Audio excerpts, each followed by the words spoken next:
And welcome to this edition of Revealing the Truth, where we cover the headlines, the heartlines, and biblical truth. I'm your host, the Reverend Rabbi Eric Walker, and we're visiting this morning with Elizabeth Lange Thompson, author of the new book, When God Says Wait. Elizabeth, welcome to the program.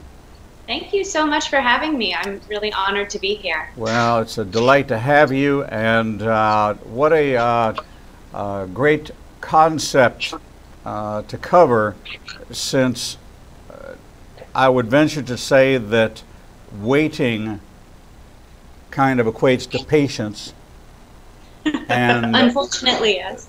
those are two of the singular, really plural, most wanting characteristics within man. Yep. The most common statement that I hear is, Lord, I want patience, and I want it now. Exactly. So, this is the attitude. So writing a book about waiting and waiting on the Lord as opposed to waiting on ourselves really becomes what some might consider to be a book of conflict as opposed to a book of resolution. Yeah. Yep. When you were in your excuse me, young formative years, growing up in the community you grew up, what that like for you? Was the family environment, the family dynamic, the normal dynamic, the kids told to wait patiently, wait quietly? You heard the word wait an awful lot? Oh, definitely. I come from a fairly large family, 4 kids. I was the oldest of 4, and so, you sort of have to learn to get in line a lot when you have a big family, which I think, of course, is good for the character, but doesn't always make you very happy. And it's funny, it's been such a theme in my life that waiting has always been hard for me. I think even as a child, I was like, what do you mean I can't have what I want right away? I mean, I'm me. I am the center of the universe. I deserve this right now. And so it has just really always been a struggle. And the older I've gotten, the bigger the things that I've had to wait for, the more that it has really tested my faith and forced me to reassess how I look at God and how I read the scriptures and how I interpret even God's promises and what he does promise and what he doesn't promise. At some point you have to come to a crossroad, a roadblock, an awakening that stirs something in you that says, this is big enough that I have to address it. It's either a characteristic or a character flaw or a character opportunity for development, but it's something that happens to be universal. Yeah. There is, they describe people as, oh, he was the most patient person in the world. By appearances, that may be your assessment of that individual, but that right. inner battle of reconciliation, that inner battle that we have of what we want, what we desire, and understanding where we are to end and God is to begin, isn't something that occurs to people. Sometimes it never occurs to them in their life. Yeah. What was it that happened to you or you confronted in your life that made you realize that maybe there was a larger message here? Yeah. Well, I would say the first time I really encountered a difficult season of waiting, I was in college and I had fallen in love with the quarterback of our football team, who happened to be a good friend of mine and my ride to church every Sunday. And as far as he was concerned, we were just friends and we were only ever going to be friends. And, I'm sort of sitting there secretly pining away. This is the person I've been praying for. I see this man of God in the car next to me, and I'm thinking, but Lord, if it's not him, I'm going to be alone forever. And I'm playing out this very dramatic, lonely life for myself with my microwave dinners and my cat collection, And that was I think the first time that I really had to surrender someone that I really wanted over to God and say, I've got to learn to find contentment, just me and God, and to not need my identity to be in this other thing, in this other person, in this relationship that I desperately want. And all the things that come along with that. I want to be a wife. I want to be a mother. I want this certain life that I've gotten built up in my mind. I think that was the first time. And then the second time was several years later. That quarterback eventually did, get the heavenly memo that I was meant to be the love of his life. And we got married and we decided, hey, we're ready to start a family. And, for all my friends, it was just, they decided one day they wanted to start a family and 9 months later they had a baby. It did not happen that way for us. And that's never, infertility is not something you expect. It's never, brides and grooms standing at the altar don't say, and one day that, when we go through infertility, no, they say one day we're going to have a family. It's just assumed. And it really was difficult for my faith. It put me, like you said, in this place of conflict with God of, I want this so badly, and you are the only one who can give it, and you're not giving it. And it was really a crisis of faith for me. What was your first response? I think my first response was bewilderment, sort of like, the kid who the mom says you have to wait, and they're like, why? What? Did I do something wrong? I mean, that makes no sense to me. Just absolutely bewildered. And then I think from there, I ran the gamut of insecurity in my relationship with God, wondering, is this a punishment? Have I done something wrong? Is he angry with me? And this is his passive-aggressive way of making me change the thing I don't know I even need to change, and he won't give it to me until I'm perfect, whatever that thing is. And I wrestled with anger. I mean, there were times in my prayers where I was just like, God, I'm angry. I'm frustrated. I feel cheated. And, I had to really go to the Psalms and figure out what is that righteous dynamic of expressing how we feel, of lamenting but not complaining, and learning to work through those feelings in a holy way with my God.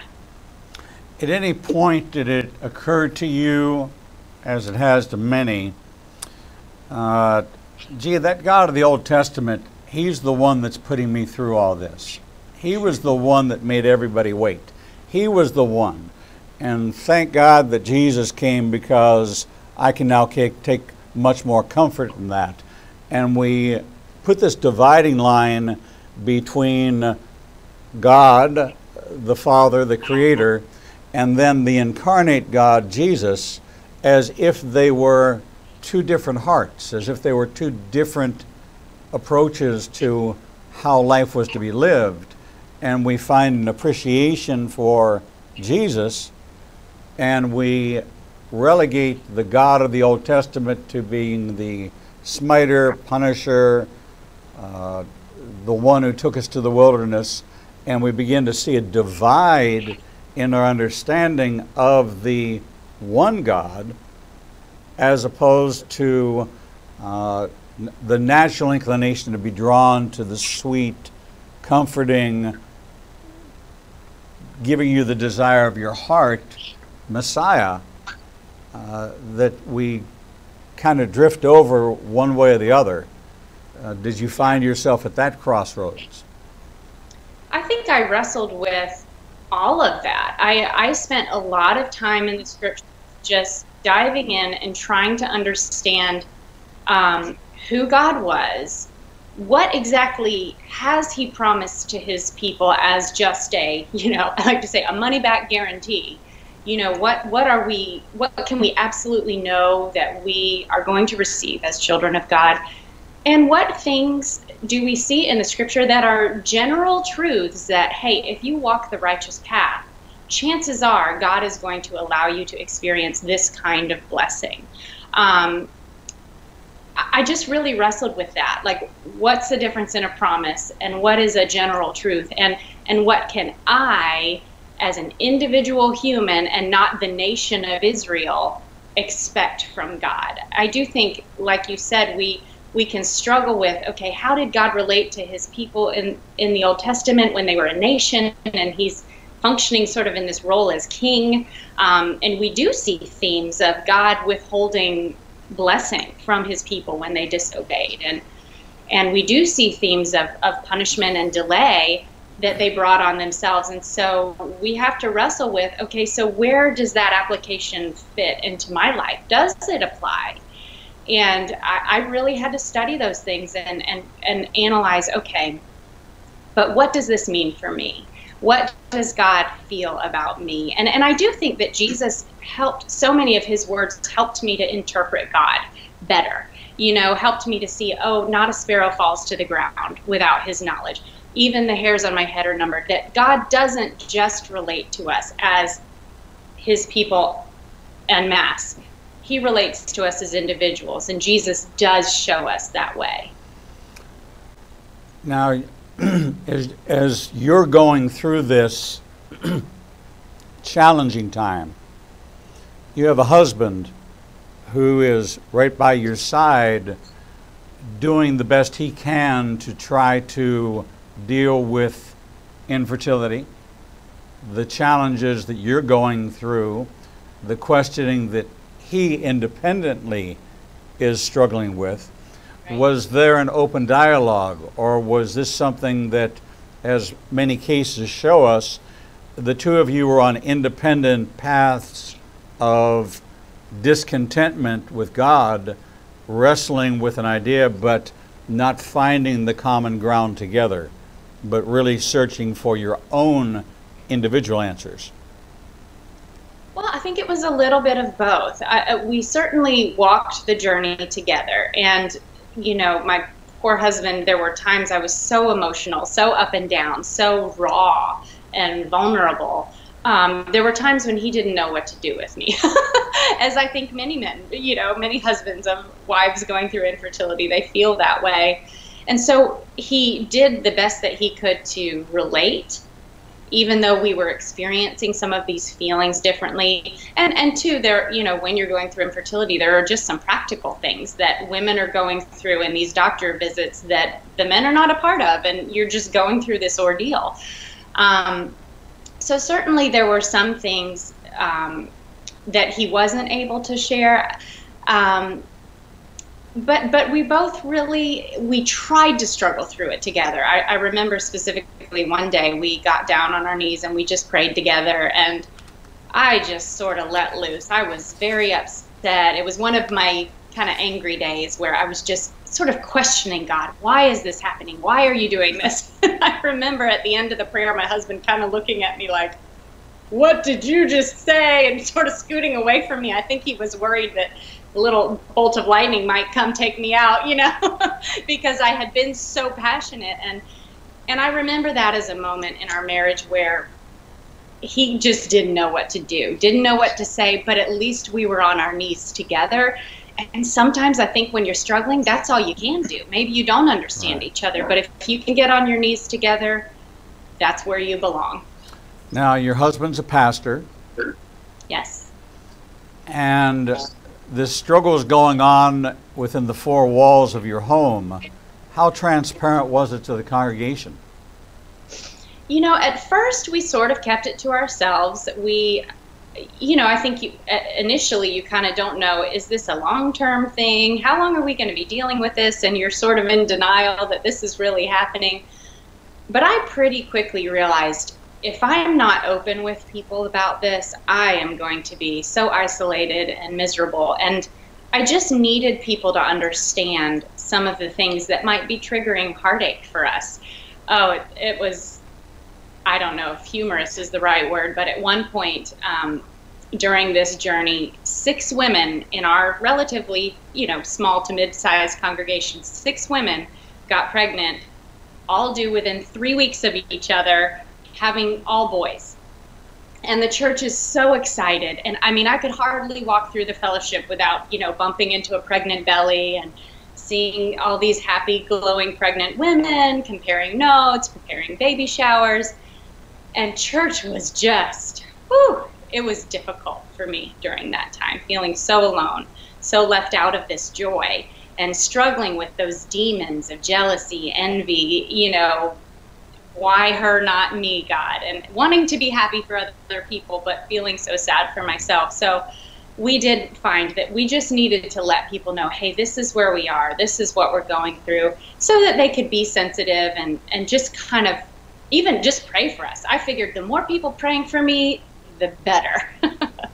You know, it's interesting, about 9:30 last night, I had just finished up several days this week talking with wives of pastors who had gone through some very difficult times, and I pastored a congregation and remember difficult times where you had to literally, from the parking lot to the pulpit, you had to transform yourself into an Academy Award winning actor. You had to go from fighting back, and I remember that I used to listen in my car a song version of "How Long, O Lord, Will You Forget Me?" Yes. How long will this sorrow be in my heart? And I would drive the 10 miles from home to preach, and I would be broken and in tears, but when I hit the BP station and I had to turn right, I had to shut it down, and no one could know. And the blog I wrote last night was simply, you have no idea what's going on in your pastor's life. You have no idea what's going. There's a man and a woman behind the pastor that have real life issues, have real life challenges, the same things you're struggling with. Aging parents, sick children, infertility, whatever it may be. And they're getting up there and still serving the flock, sacrificing their own emotions, their own heartache for the benefit of others. And I just asked, I said, would you tonight, when you put your head on your pillow, will you remember the man behind the pastor? Will you remember the woman behind the pastor's wife? Will you take a moment to realize that you have looked at them in this one way as a veneer, but behind that veneer, there's people who are struggling with the exact same issues, the exact same questions, the exact same faith challenges as everyone does, because we're human. And so I appreciate you saying that you realize that if you have the prayer support, if you engage the body, it brings a certain unity. It also helps drive loyalty. There's a compassion, sharing, that if you are willing to share, then the one who sat over there quietly that never said a word, all of a sudden for the first time they share and say, it took me 9 years. And they look at them and say, we knew nothing about that. No, because I didn't want. I was ashamed. I thought I was the problem. I blamed myself. My husband and I had conflict. If you understood what we went through in vitro or through drugs or through whatever it was we went through, it would be too much to burden anybody with, so I just didn't say anything. And it's very healing and very important that there becomes a transparency. Otherwise, you're not really a community. You're a collection of people that meet together on Sunday. And a community is a community that shares the good, the bad, the ugly, the happy, and the sad together. So you're facing this issue of infertility. The good news is you have 4 children. I do. So we know that there's a happy ending to this story. But in this journey, the natural inclination is to curse the obstacle. The natural inclination is to stand up against whatever's contending with us, we're going to contend with. And in your case, it drove you to the Word. When you first went to the Word to look for something, did you know what you were looking for? I think I was looking for comfort. I was looking for evidence that God heard my prayers, that God was involved in the details of my life, because that was the biggest question I had at the time was, okay, I've been told all my life, and I've read these scriptures all my life that say things to the effect of, delight yourself in the Lord, and He will give you the desires of my heart. I can't think of anything I desire in my heart more than this. I feel like I've spent my whole life delighting with all of my being in God, and this desire is not here. And so I was really seeking, okay, does God hear us? Does He care? Is He involved even when maybe the evidence in terms of the check, yes, answered prayer, this is the way you want it. Is He listening and hearing even when life is not going well? And I found, what I found was I had a real immature faith. I had a very sort of a childlike faith, not in the good Jesus way, but just immature. Like, well, if I do this, then I deserve this from God. And so as I studied, I began to realize it's more complex than that. It's not, yes, God hears, yes, God sees, yes, God cares. And I started keeping a list of scriptures that proved it to me, so I could read them over and over whenever my faith got weak. But I realized it's more than that. The evidence and the proof of God's love is not me getting what I want when I want it all of my life. People in the scriptures, they went through agony. They waited and suffered for many, many years, some of them. They didn't have happy lives. They did not have the 2.5 kids, the picket fence, far from it. But that didn't mean that God didn't love them. And so as I dove in, I realized, okay, maybe I've had this picture in my head of this great life that I'm supposed to have as a Christian, and maybe that's not the way it works. It doesn't mean God doesn't love me, but maybe I've got the wrong expectations. When you began your search, who was it that you met that you thought you knew in the scriptures, but when you met them in this circumstance, you met them in a new way? I think one of the people that I have really connected with since that time is Sarah, the wife of Abraham. I think sometimes Sarah gets a bit of a bad rap in a way because she made such a big mistake with encouraging Abraham to take Hagar, the servant girl, as his wife. And I think we're quick to judge her and quick to condemn that because it was a terrible mistake, and it was a lapse in faith, and it was a manipulation where she took matters into her own hands. And I think once I had walked Sarah's, footsteps of infertility for a time, and I didn't go through it for the decades that she did, nor did I go through it in the cultural context in which she lived, where a woman's worth was entirely wrapped up in her identity as a wife and mother. Well, once I walked that road, I sort of realized, wow, I get it, Sarah. I'm not saying I agree with her decision, but I understand how you can get to such a dark and lost place that you want to take matters into your own hands, and you want to, at any cost, get what you want your way, forget God's way of doing things. And I think it humbled me reading her story, gave me such a different perspective on myself when I make mistakes, other people when they make mistakes. But I think her story has given me so much hope, because she makes this colossal mistake. It doesn't go well. And yet she still gets this child God promised her. He didn't unmake his promise to her in spite of her sin. She ends her life laughing with God. Once she laughed at God's promise, but she gets to end her life laughing with him, holding this child. And every time she sees her son, his name is he laughs, and she thinks about all the laughter God has restored in her heart after such a long, drought.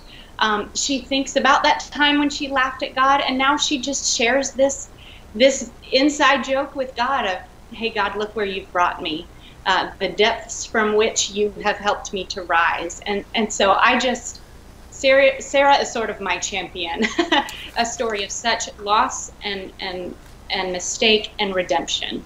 Well, as the matriarch of my people, I can tell you that when we look at that story from the entirety of Scripture, had it not been so, then we would not see today the dividing line of humanity, of the descendants of Ishmael, the descendants of Esau, and the descendants of Lot, who will ultimately usher in that very great promise we have earlier on in Genesis 3 of this final battle where Jesus is victorious. And so when we stand back and we appreciate as opposed to condemn, we look at Romans 8:28 in a much different light and say, even in this, all things have, all things do, and all things will work together for good. Yes. We're talking with Elizabeth Lange Thompson, author of the new book, When God Says Wait. We've taken a personal journey into Elizabeth's life and her captain of the football team life as a pastor, and the struggle that they came up against infertility. And when they heard the words from God, they didn't hear not now, they heard wait. And it sent Elizabeth on a journey. When we return, we're going to hear more about that journey and more about some of the incredible discoveries that she has made and shares with you in this story, When God Says Wait. We'll be right back. Shalom. I'm the Reverend Rabbi Eric Walker, Executive Director of Igniting a Nation and host of the daily TV program Revealing the Truth, seen live every Monday through Friday from 9 a.m. to 1 p.m. Central Standard Time at www.ianbn.com, and then replayed throughout the day and night via our website. All of our segments can be seen on the Igniting a Nation YouTube channel. Since our launch in January of this year, we've expanded our global reach to over 54 countries with a social media following of over 125,000. Our commitment is to bring you the most in-depth interviews with authors, subject matter experts, and thought leaders from around the world. We have interviewed guests from Israel, Brazil, England, India, and all across North America. All of our authors are featured on the Books and Media page on our website, www.ianbn.com. There you can find a direct link to the book you want to order, and we receive a small commission directly from Amazon. There is no cost to you for this service. In addition to our daily teachings and interviews, we make available to you the archive of all of the interviews on our YouTube, Facebook, Twitter, and Instagram channels. Our live program is available from our homepage, and there is never a charge to you for any of this access. We made the decision long ago that we would remain a commercial-free resource that would not be influenced by any pressure from any outside company. There are only two ways that we are able to continue to operate this ministry and provide you with the only live 4-hour daily Christian television talk show program. The first is through your support and tax-deductible contributions to Igniting a Nation. These can be made directly through the donate button on the website or sent through the mail to Igniting a Nation, 2700 Corporate Drive, Suite 120, Birmingham, Alabama, 35242. The other way we support the program is by offering you a unique opportunity to have access to over 10 years worth of teachings on a subscription basis. The teaching archives contains all of my prior sermons, Torah studies, prophecy in the news videos, and much more for the low subscription price of $5 per month. This subscription grants you unlimited access to over 800 hours of content not available elsewhere and is updated weekly with the most current prophecy classes. In addition to 20 hours of original TV programming each weekday, we invite you to join us live every Monday, Tuesday, and Thursday evenings for our Prophecy in the News classes. The times and locations are listed on our events page on the website www.ianbn.com. Every day, you and I are faced with the challenge of where we will go to hear the truth. We are committed to bring you the only program of its kind that covers the headlines, the heartlines, and biblical truth. We cannot do this without your support. Since we launched on January 5th, 2017, we have aired over 300 individual teachings, interviews, and commentaries not available anywhere else. We are now working side by side with almost every major Christian publishing house to bring you the most in-depth feature interviews possible. Our one-hour features address every subject that affects the believer's life. We are hearing of salvations from the Middle East, Africa, and all across the United States.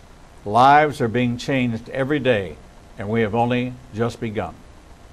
Our mission is to become your trusted resource and grant you access to the people, tools, and information you need to grow in your relationship with the Lord.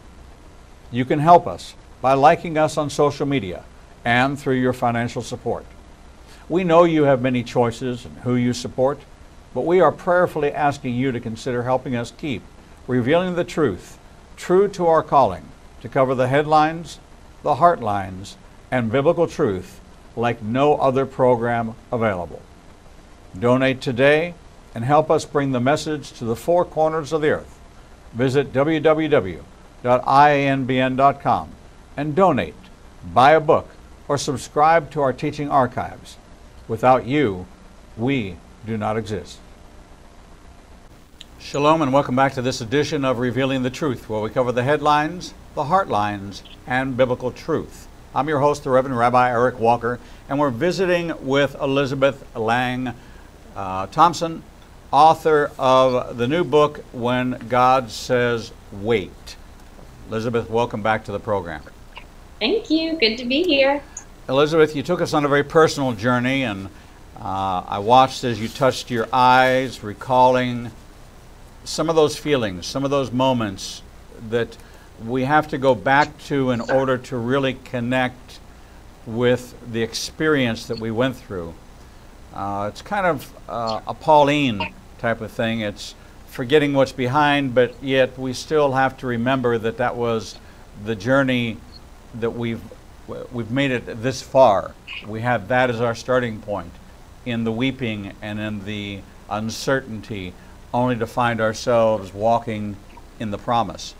As your husband went through this, and you talked about how you related at first to Sarah, I would expect that as you being husband and wife and you're on this journey, he too is seeking out answers and is looking for someone to grab a hold of, someone who he can model his response in the trials, in the difficulties too.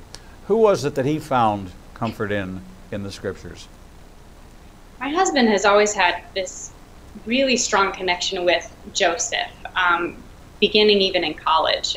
Kevin went through some real disappointments and frustrations in his football career, and just really wondering, okay, why am I doing this? Why does God have me here?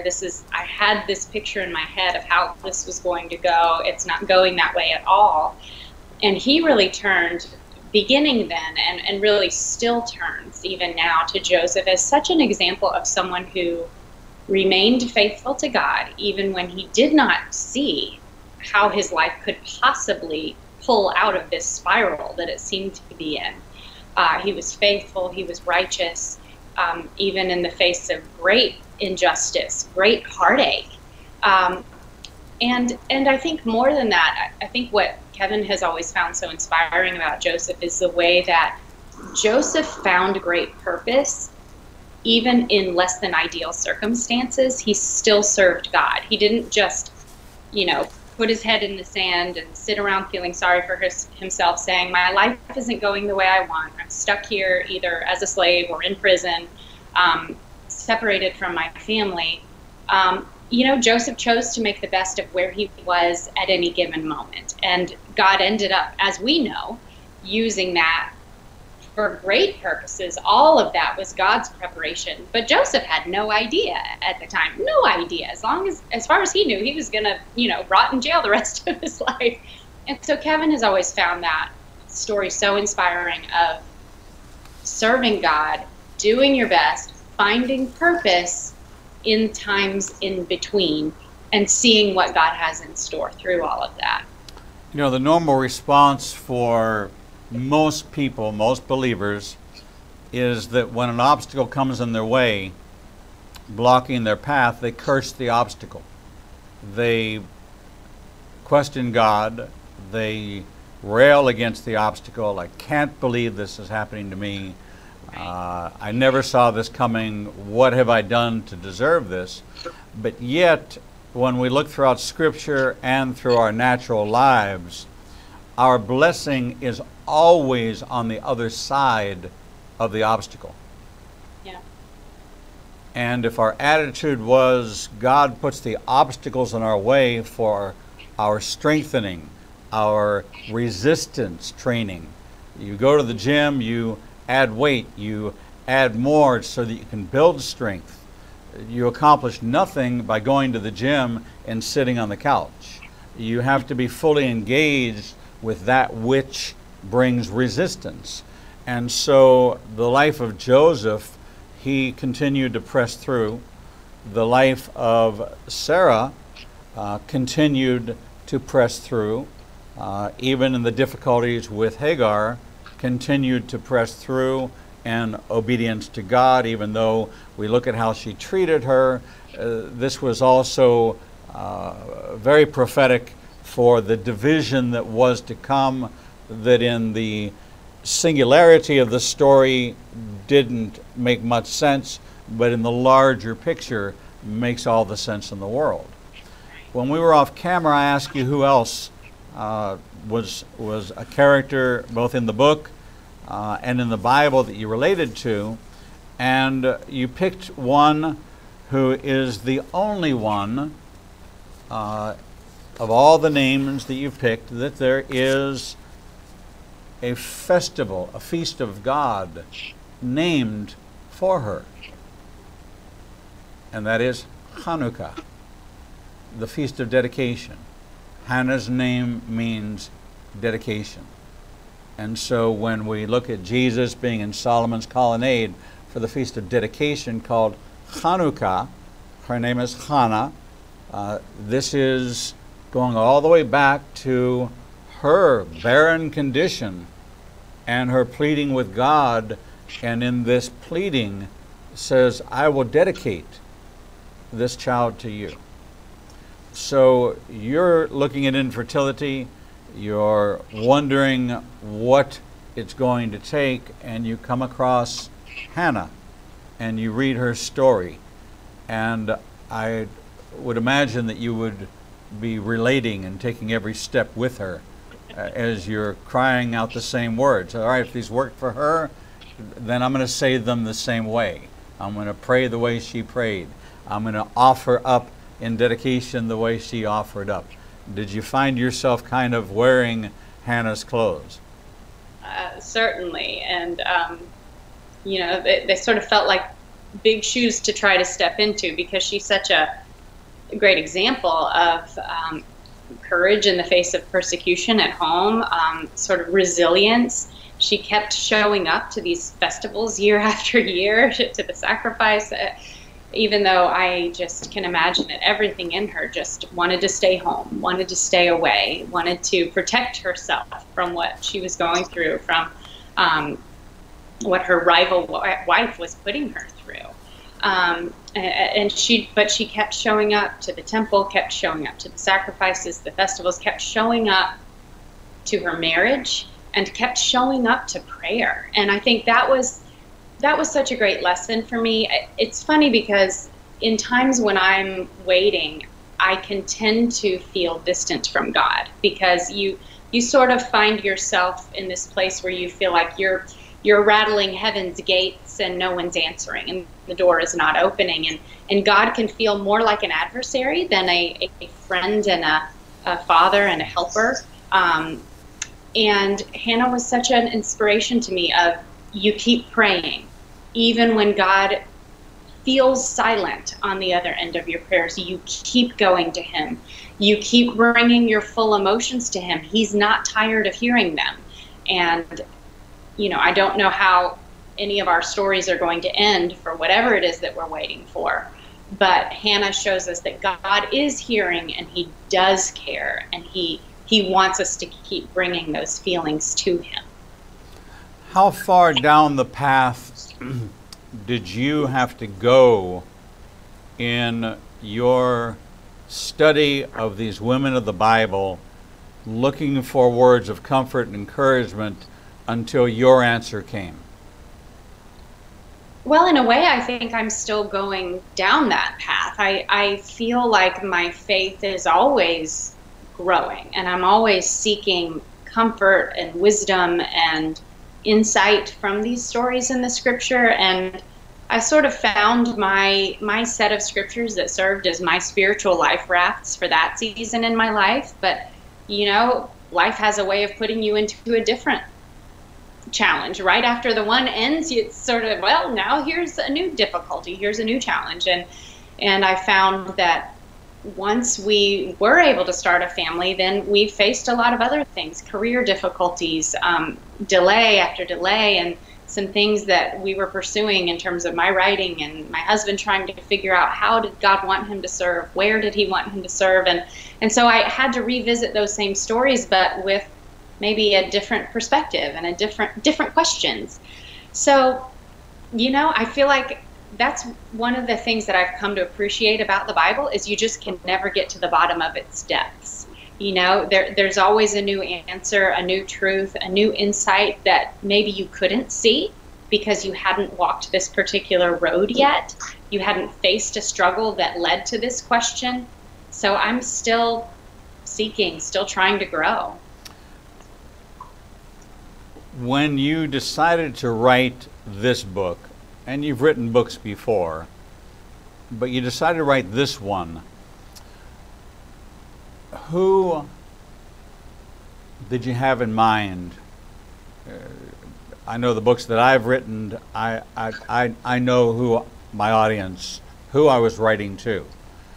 Every author in the Bible knew who they were writing to. Yes. Every author writes to a certain audience. Who were you writing to?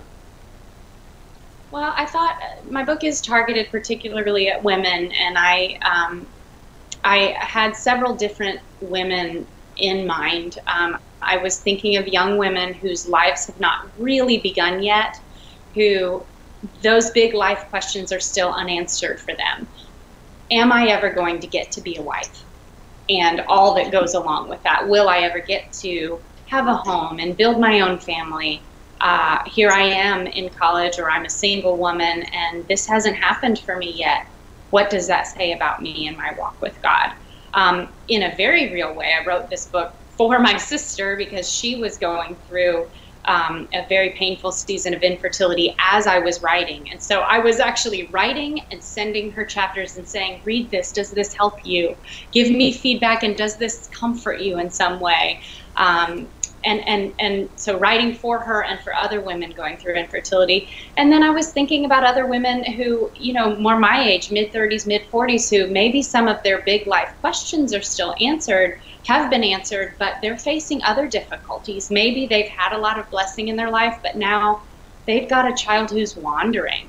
And they're saying, God, you promised me if I taught my children your ways, they would not stray from them, but this child is straying. What do I do while I wait and pray? So all these women in these different situations who are waiting to see what God's going to do.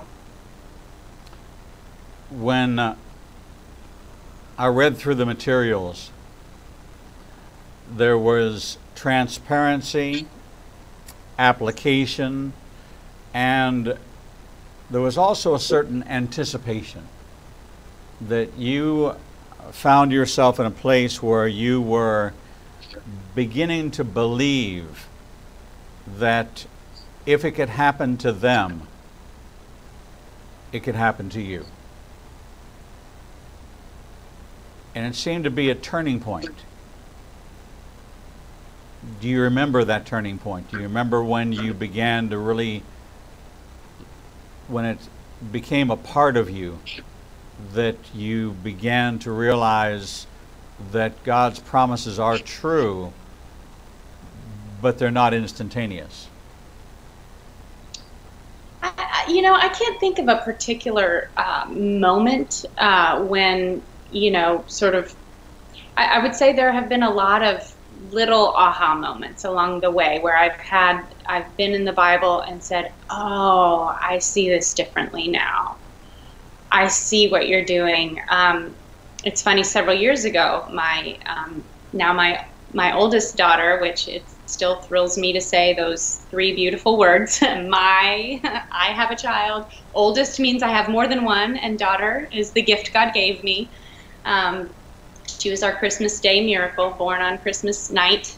But she decided she was going to be a farmer, and she ate an apple and planted some apple seeds. And miracle upon miracles, I did not think they would grow, but they did.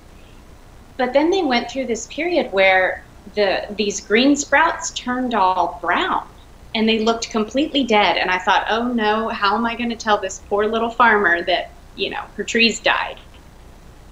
But a few weeks later, there was new growth on these trees. They started sprouting little buds, and I realized these trees, they weren't dying, they were getting tougher. They were building this woody stem to survive autumn and winter. And that was actually a very big life aha moment for me, where I said, there are times when God puts us through something that feels and looks like death. And we think, I'm not going to get past this. But this challenge, whatever it is in our life, is God's way of toughening us up and getting us ready for whatever long winter lies ahead. And it's funny, every time I look at those little growing apple trees, I think of that moment, and it helps me to find hope and peace in whatever difficulty it is that I'm going through in my life at that particular moment. You have a particular writing style that kind of makes the reader feel like you're having a conversation with them, and them alone, that it was actually written for them. It's a unique style. It's a personal style that transcends the individual and connects because there is so much you share in common with them that it really is a friend who's going through something similar, whether it be with infertility or any circumstance in which they're facing where they're hearing wait, and God's saying wait. There's a lot of discussion about how God answers. It's interesting, the word says, let your yes be yes and your no be no, and that anything else is from the evil one. But so many will preach that God says yes, no, and not now, or yes, no, and later.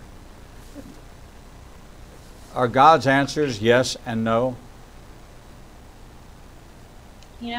I think sometimes they are. Sometimes God's answers are very clear, and I love that. I'm a person who, I enjoy clarity. I don't like shades of gray and confusion.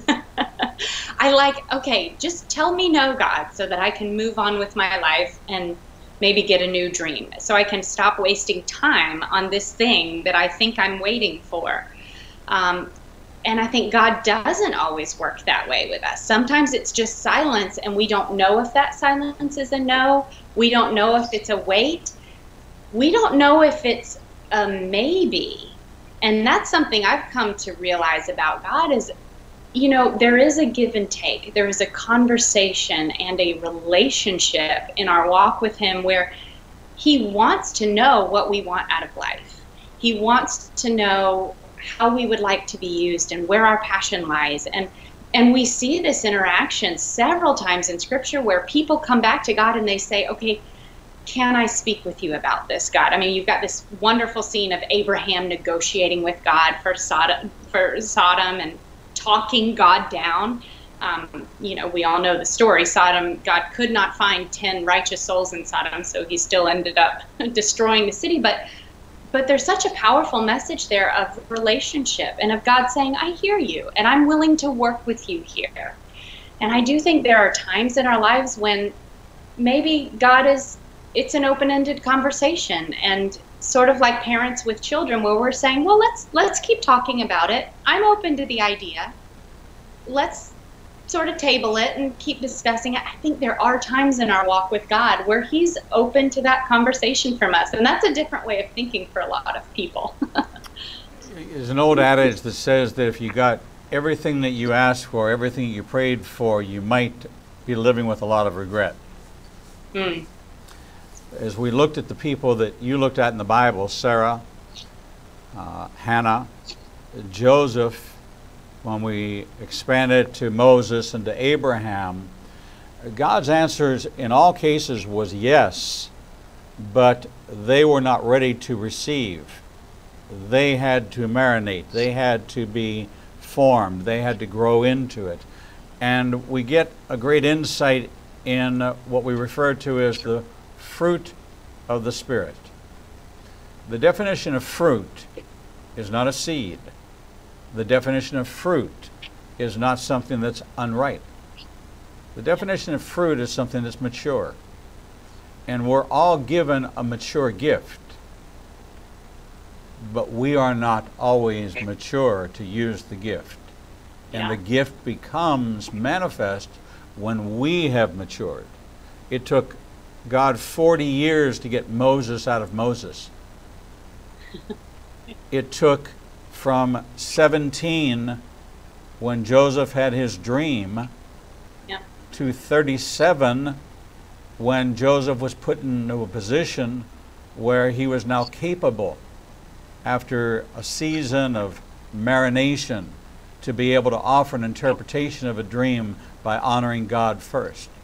There was a period of time there where we took one who was bold, brash, and had no knowledge of what important a dream was, to a man who was now prepared to respond on behalf of God, because God took him through a sifting, refining, a changing. And so God's answers are very much so yes and no, but in his time and in his preparation. And it's when we're being prepared. Your vision of being a mom, was it 4 children? I always dreamed of 3 or 4. Okay. You know, but then of course as we faced those infertility days, I thought, I'll just take one. Just give me one. and you wound up with? And wound up with 4. We have 3 girls and a boy. And every day I look at them and I fully am just in awe that I get to do this, and I get to raise them, and I get to be with them. I mean, the astounding blessing of that is just never lost on me. I think you appreciate it so much more. Even the days when I feel like I just want to pull my hair out and our house is so loud and so crazy, I'm like, I asked for this and I'm so glad I'm going crazy right now. I love this insanity that I'm living with. Do you think you would have appreciated it as much as if it would have come so easy? Absolutely not. I will say that. I think you know, waiting has humbled me, and it has made me so much more grateful. And it has made me realize that every good thing in our life is a staggering blessing. And there are so many things in my life that I didn't have to wait for. I was born into a loving family. I had great parents. I didn't have to wait for them. Like so many people spend their lives waiting to feel secure in their family lives. And so having to wait to build a family of my own sort of made me more fully appreciate, wow, this is not a given. It is a gift that has been given, but it's not something we can just assume from God. Well, I thank you for writing this book, When God Says Wait. I think that so many will find a depth of understanding as to why oftentimes God says wait. Because his reasons are for his purpose and for the kingdom, and not necessarily just for the one, but the exponential impact that the one decision will have on so many. Imagine the lineage of Joseph, the lineage of Messiah, the lineage that we look at through his brothers, through the salvation. Had Joseph not been placed where he was, the 70 would not have lived, and Jesus would not have been born. And the impact on humanity over the life of one who was told to wait and put in a position to wait impacted all of us who believe. So Elizabeth Lange Thompson, thank you. Thank you for sharing with us when God says wait. You can find Elizabeth at LizzieLife.com, where you can read all about what she's doing in her life, in her ministry, in her writing. And I hope to hear from you more and see you again right here on Revealing the Truth. Thank you for having me. I've really enjoyed it. Thank you so much.